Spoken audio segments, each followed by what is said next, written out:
유일한 소망과 우리의 유일한 반석이 되신 주님, 그분이 우리의 소망이라고 고백하면서도 항상 다른 헛된 꿈을 쫓아 살았던 우리의 삶을 내려놓고 다시 한번 주님 안에서 우리의 꿈을 새롭게 하는 고백을 드리기 원합니다. 큰 꿈은 없습니다.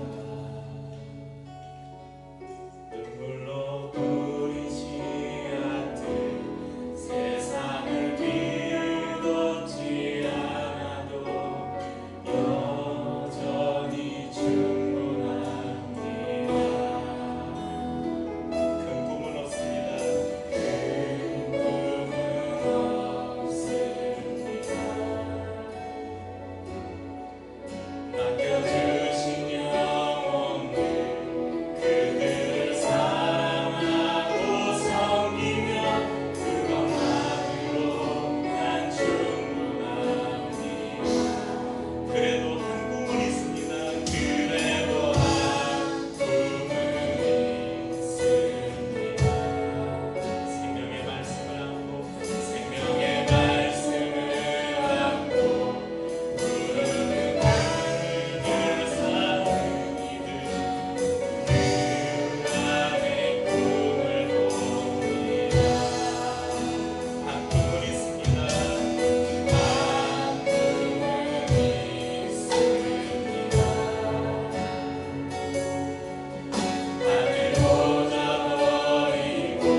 교회에서 우리 선교위원회를 담당하고 계시는 공세현 목사님과 또 국내 선교부장으로 이렇게 섬기시는 복종수 집사님 함께 오셔서 예배드리게 돼서 감사하고요.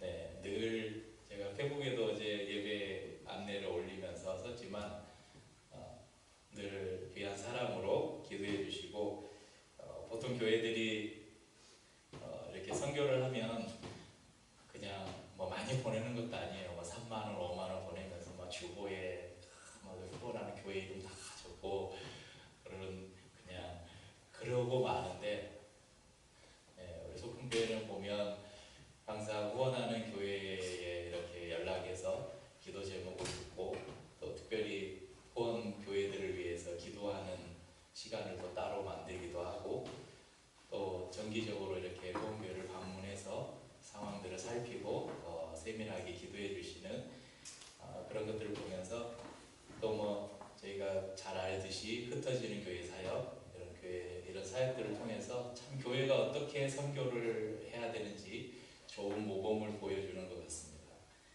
그래서 저희도 그런 좋은 사랑과 섬김을 받아서 저희도 잘 나누고 흘려보내고 있습니다. 다시 한번 감사드리고 두 분이 오셨지만 마음은 그래요. 진짜 여기에 우리 김창현 목사님 비롯해서 막 얼굴이 선해요. 목사님, 장로님들, 성도들이 여기에 가득 차 있는 것 같은 제 마음속에 갑자기 김창현 목사님이 이렇게 잘하시죠. 갑자기 막 감격해가지고 울컥하시고 너무 감사드립니다. 그 남자들 사이에서 이런 말을 자주 해요. 정말 이 누군가에게 여친이나 아내가 있는데 너무 예뻐요. 그러면 뭐라고 하죠? 전생에 나라를 구했나 보다. 그래서 연예인보다 더 예쁜, 정말 예쁜 여친이나 아니면 아내가 있으면 뭐라고 하냐면 전생에 너는 우주를 구했나 보다. 이런 말을 재미삼았습니다. 또 만약에 가족들 가운데 아픈 사람이 있거나 아니면 갑작스런 견디기 힘든 고통의 순간을 맞을 때 사람들이 흔히 쓰는 말이 있습니다. 내가 전생에 죄가 많아서. 이런 말을 쓰는 것을 우리가 흔히 듣습니다. 저희 아버지도 장애를 가지고 계신데요. 왼쪽 무릎을 굽히지 못하셔요. 그래서 장애 4급인가 5급인가 장애를 가지고 계셔서 장애인이나 그 장애인 가족의 삶을 저도 아주 조금은 이해하고 있습니다.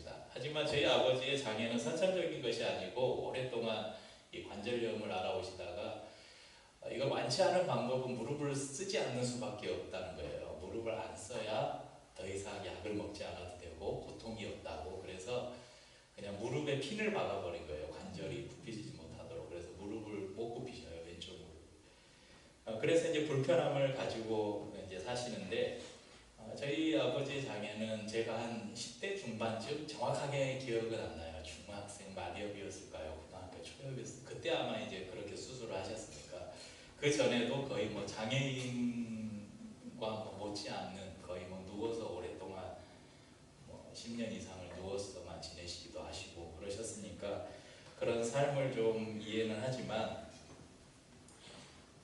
그런 거 말고 선천적으로 나면서부터 장애를 가지고 있는 가족들이 있는 사람, 특별히 그 대상이 자기의 자녀일 때 그 부모의 심정, 가족들의 심정은 내가 전생에 무슨 죄가 많아서 우리 애가 이렇게 태어났을까? 우리에게 이런 고통이 있을까? 그렇게 생각하게 그런 말들이 예수를 믿지 않는 사람이라면 자연스레 나오기 마련입니다. 오늘 본문에도 보면 태어나면서부터 앞을 보지 못하는 맹인한 사람이 나옵니다.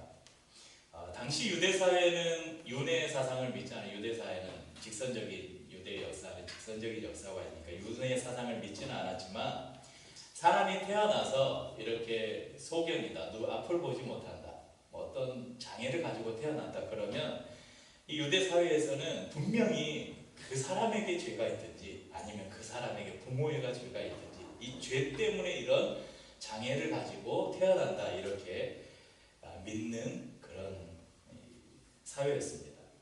그래서 2절에 보면 제자들이 이 맹인을 가리키면서 예수님께 묻죠.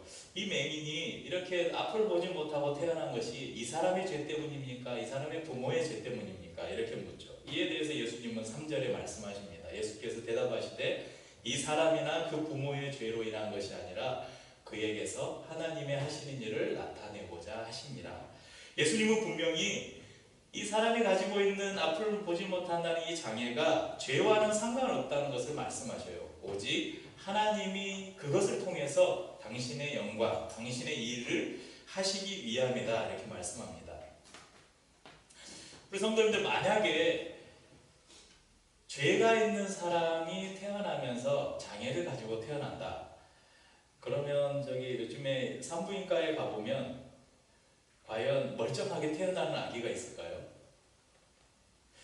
우리 인간들이 나면서부터 다 본질상 진노의 자녀, 그냥 죄를 가지고 태어나는 사람들이잖아요. 그러면 저 산부인과에 가면 신생아들이 태어나면 다 앞을 보지 못하든지 뭐 귀가 안 들리든지 막 그렇게 태어나야 되겠죠.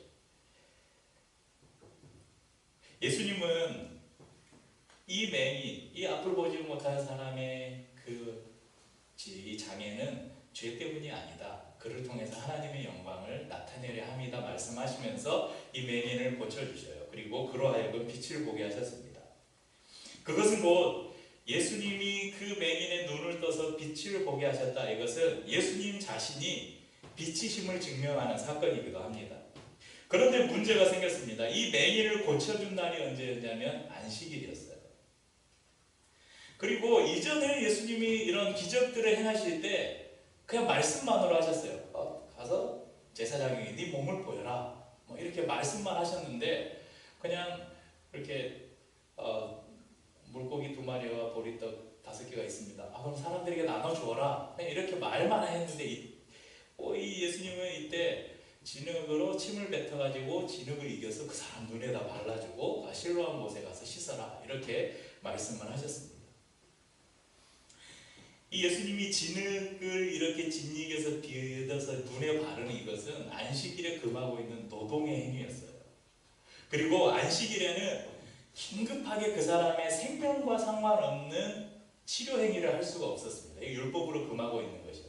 근데 이 지금 맹인은 나면서부터 지금 앞을 보지 못했잖아요. 그러니까 수년간 지속되어 있는 질병이에요. 당장 이거 안 고친다고 죽고 사는 문제가 아니에요. 그런데 이 맹인을 예수님이 고쳤어요. 이것은 율법이 금하고 있는 노동, 치료의 행위를 안식일에 했다는 것이죠.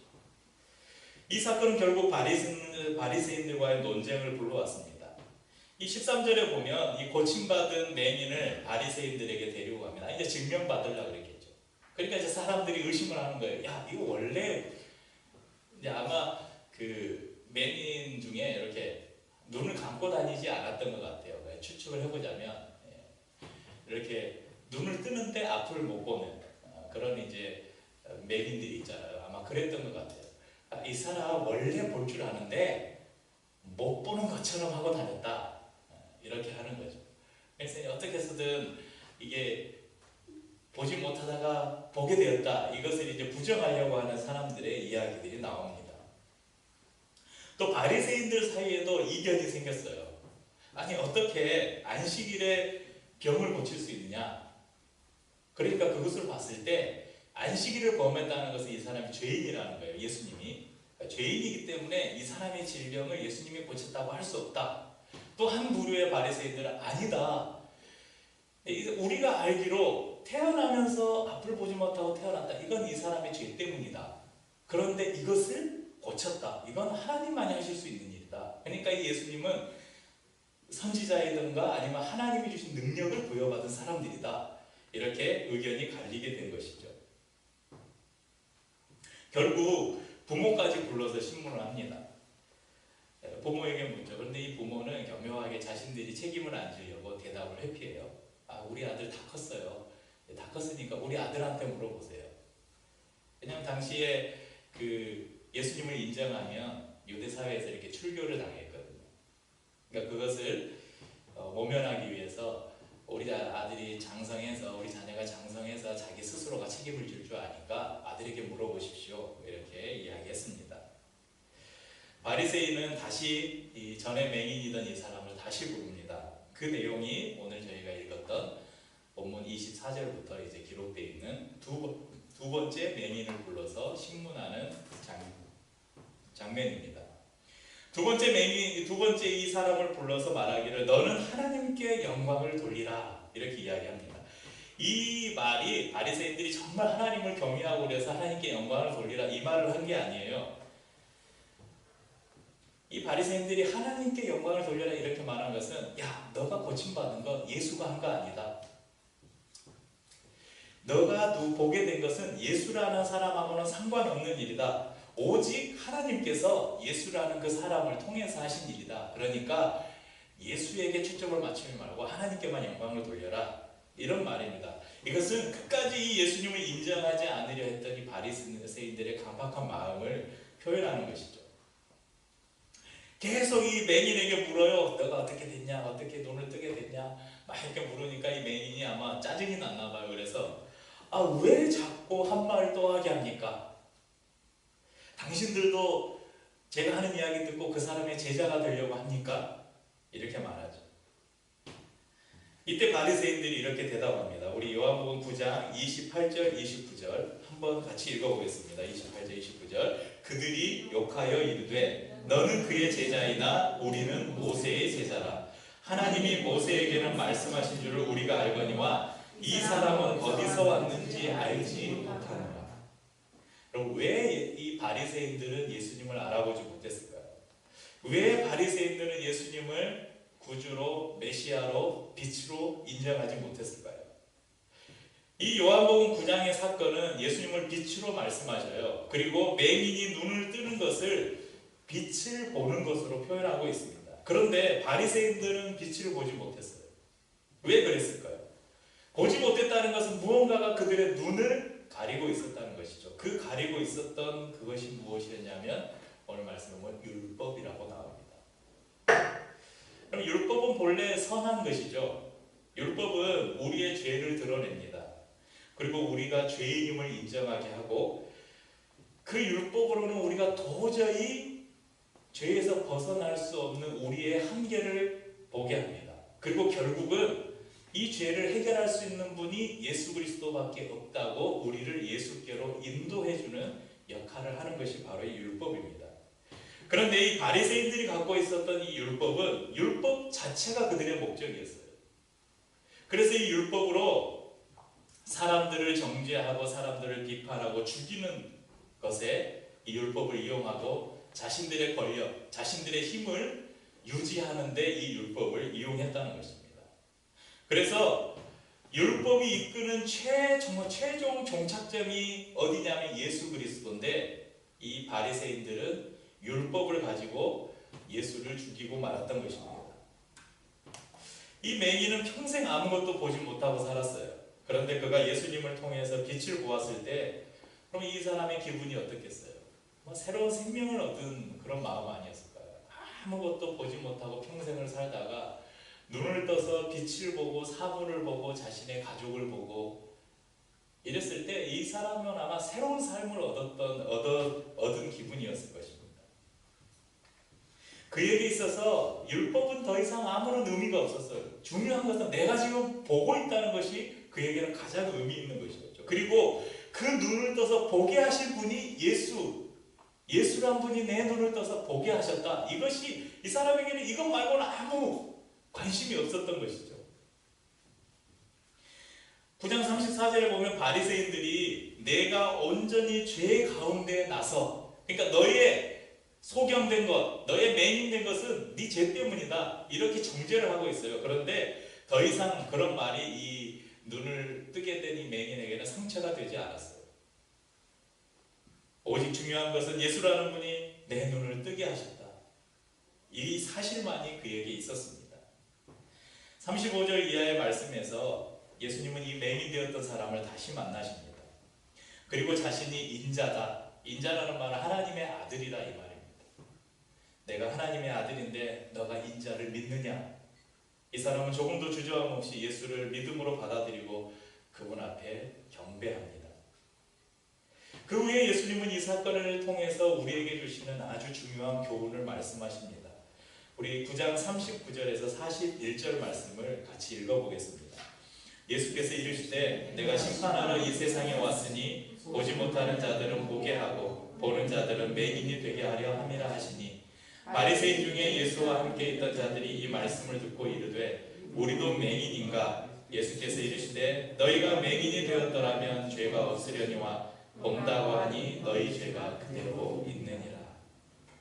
여러분, 예수께서 이 땅에 오신 이유는 영적으로 맹인되었던, 오늘 이 한 사람의 육체적인 맹인의 눈을 떠서 빛을 보게 하신 예수님을 통해서 우리에게 예수님이 말씀하시는 것은 우리의 육체의 눈이 아니라 우리의 볼 수 없었던 우리의 영의 눈을 여셔서 하나님의 나라를 보게 하신 그 예수 그리스도를 우리에게 가르쳐 주십니다.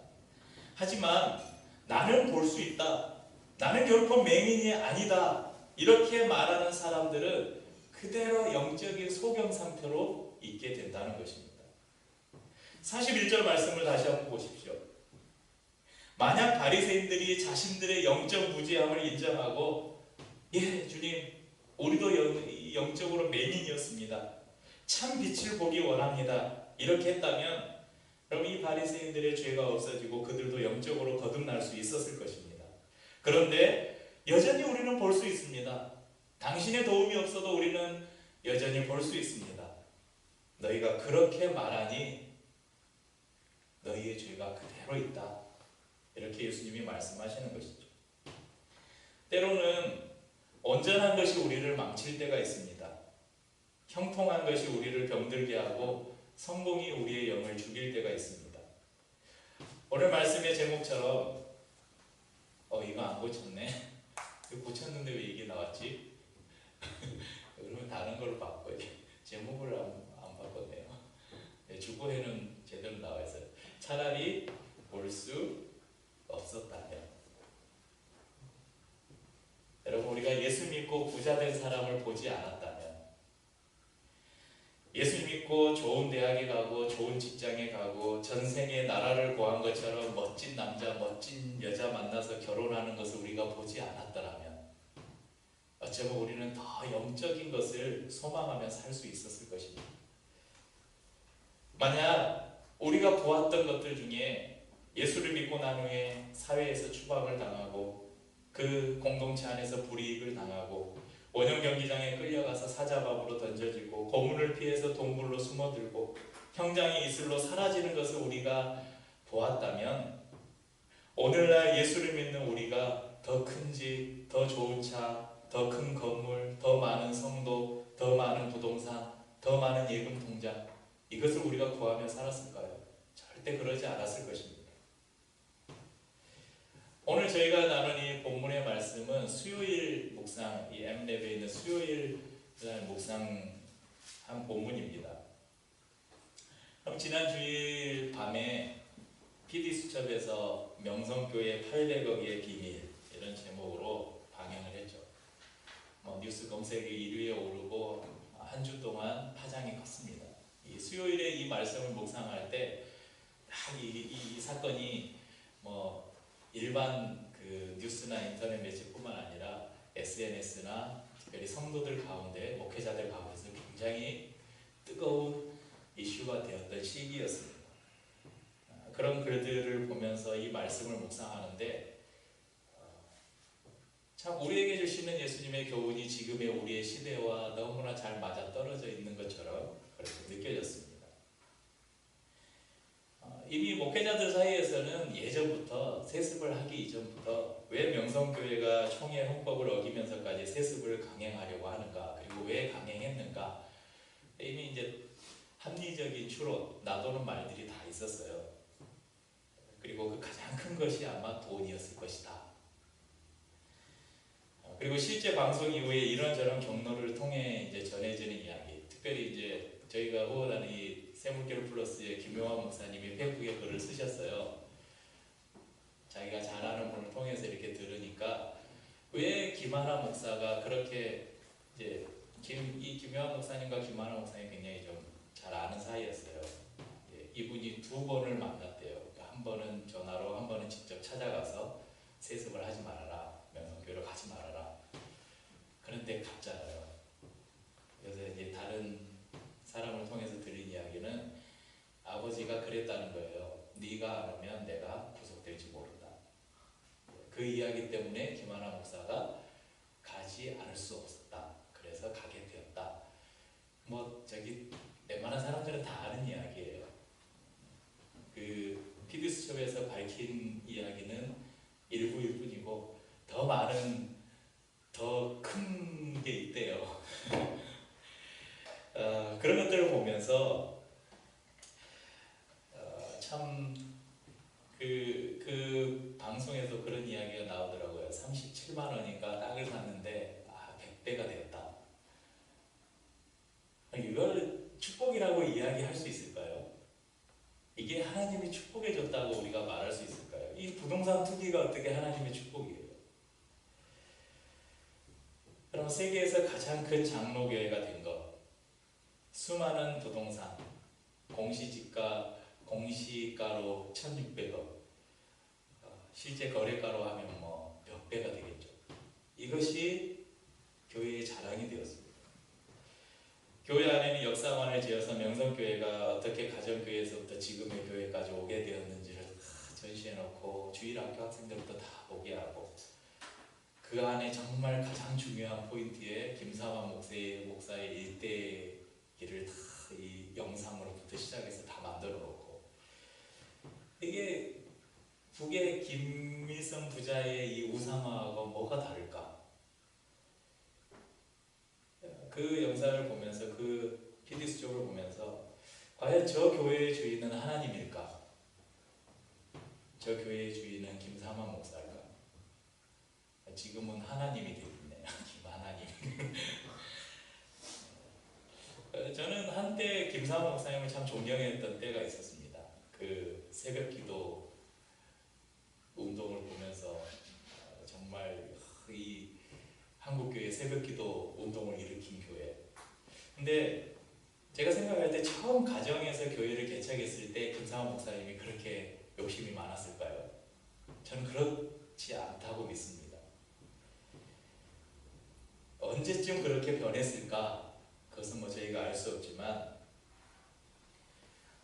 어찌됐건 지금의 명성을, 무엇이 지금의 명성을 만들었을까요? 그러면 단지 이게 김사만 목사의 문제일까요? 그냥 대형 교회만의 문제일까요? 그 안에 있는 수많은 장로들은 뭘 하고 있었을까요? 중직자들은 뭘 하고 있었을까요? 그럼 성도들은 뭘 하고 있었을까요? 그들은 아무 책임이 없다고 말할 수 있을까요? 그러면 저희 교회는 이제 개척 2년 차, 내년 3년 차를 향해 가는데, 명성교회는 한 해 헌금이 400억이래요. 저희 헌금은 제가 계산을 안 해봤는데, 제가 보니까 저희 이제 지난주에 저희가 야외 예배라서 재정 보고를 못해서 이번 주에 주보에 실었는데, 저희도 보니까 한 달에 거기 재정이 막 200 몇십만 원씩 이렇게 쓰더라고요. 그러면 1년이면 얼마죠? 꽤 되네요. 몇천 되네, 몇천. 뭐 2천만 원이라도 왜 몇천이라고 합시다. 적지 않은 돈이죠. 그래서 제가 이렇게 헌금 관리를 하다 보니까 제가 해먹으려면 많이 해먹을 수 있겠더라고요. 제가 마음만 먹으면 여러분 아무도 모르게 뭐 몇십만 원, 몇 배까지는 안 될 것 같고요. 뭐 한 달에 몇십만 원 정도는 쉽게 해먹을 수 있을 것 같더라고요. 네, 여러분 개척교회 목사는 욕심이 없을까요? 오늘 소풍교회에서 우리 두 분이 오셨는데, 이제 중경교회를 향해 가는 이 소풍교회에는 그런 유혹이 없을까요? 모두가 똑같은 죄인이고 똑같은 사람들입니다. 나는 결코 그렇지 않다고, 우리 교회는 그렇지 않을 거야 라고 안심해서는 안 된다는 것입니다. 그래서 우리 성도님들 재정 보고 올리면 꼼꼼히 보시고요. 이제 홈페이지에 지출 세부 내역이라 이런 거 다 올리잖아요. 그럼 한 번씩 들어가셔서 보시고, 이거 왜 이거 썼지? 따지셔야 돼요. 궁금하면 왜 이게 이렇게 지출됐지? 궁금하면 저한테 따지셔야 돼요. 그래야 제가 돌을 쓸 때 조심히 쓰죠. 생각하고 한 번 더 생각하고 조심히 쓰고. 이제 제 계획을 작년 성도 7명이 되면 운영위원회를 구성하고 운영위원회라고 하죠. 그냥 그 안에서 투표를 하든지 뭘 해서 재정 담당을 뽑고 이제 그분에게 이제 전체 이제 재정을 넘겨드릴 계획을 개척하면서부터 가지고 있습니다. 지금은 이제 어쩔 수 없이 제가 헌금 관리를 하고 있지만 그래서 빨리 작년 성도 7명이 돼서 내년 되면 민서도 작년이 되니까 우리 벌써 5명이네요. 아, 영주까지 6명이구나. 한 명만 더 오면 되네. 한 명만 더 오면 저희 회의해가지고 재정 담당 한 명 세워서 이제 제가 다 넘기려고 합니다. 여러분, 목사가 재정에 관여하면 목사와 교회를 망치는 지름길이에요. 목사는 재정하고 멀리 있어야 안전해요. 교회도 안전하고 목회자도 안전하고. 하긴 뭐 저 이러면 해먹으려고 그랬는데 해먹을 게 별로 없어서. 여러분, 사랑하는 성도님들, 우리가 무엇을 보고 사는 것이 이렇게 중요합니다. 우리의 육체의 눈에 좋게 보이는 것들에 대해서 여러분, 우리가 소경이 되었으면 좋겠습니다. 우리가 예수를 믿고 우리 눈에 정말 아름답게 보이고 좋게 보이는 것들. 왜 사람들이 너도 나도 교회가 성도가 많아지고 헌금이 많아지면 너도 나도 왜 건물을 지으려고 하겠어요? 그 건물을 짓는데 더 크고 더 화려하고 더 좋은 건물을 지으려고 하겠어요? 자기 교회보다 더 좋은 교회를 안 봤으면 그렇게 안 지을 거예요. 근데 봤거든요. 내 동기 목사가 우리 교회보다 더 좋은 교회를 지은 거예요. 그러면 내가 다음에 지을 때는 그거보다 더 좋게 지어야죠. 그게 사람의 마음인 거예요. 우리의 육체의 눈으로 그런 것들을 보면 그런 것들을 따라 살 수밖에 없다는 것이죠. 그래서 우리의 육체의 눈에 좋게 보이는 것들에 대해서는 우리가 소경이 되었으면 좋겠습니다. 그리고 우리의 눈을, 영의 눈을 열어서 주님을 바라보십시다. 세상의 성공과 자랑을 멀리하고 고난의 주님을 날마다 묵상하고 심령의 가난함을 구하고 애통하고 온유한 마음으로 하나님 나라의 의를 구하고 사람들을 긍휼히 여기고 청결한 마음으로 사람들을 화평케 하며 주를 위해 핍박받는 것을 하늘의 상급으로 알고 오히려 감사하고 기뻐하고 즐거워하십시다. 그럴 때 여러분, 우리에게 하늘의 상이 클 것입니다. 그런 삶을 살아가시는 저와 여러분, 그리고 우리 기류의 교회와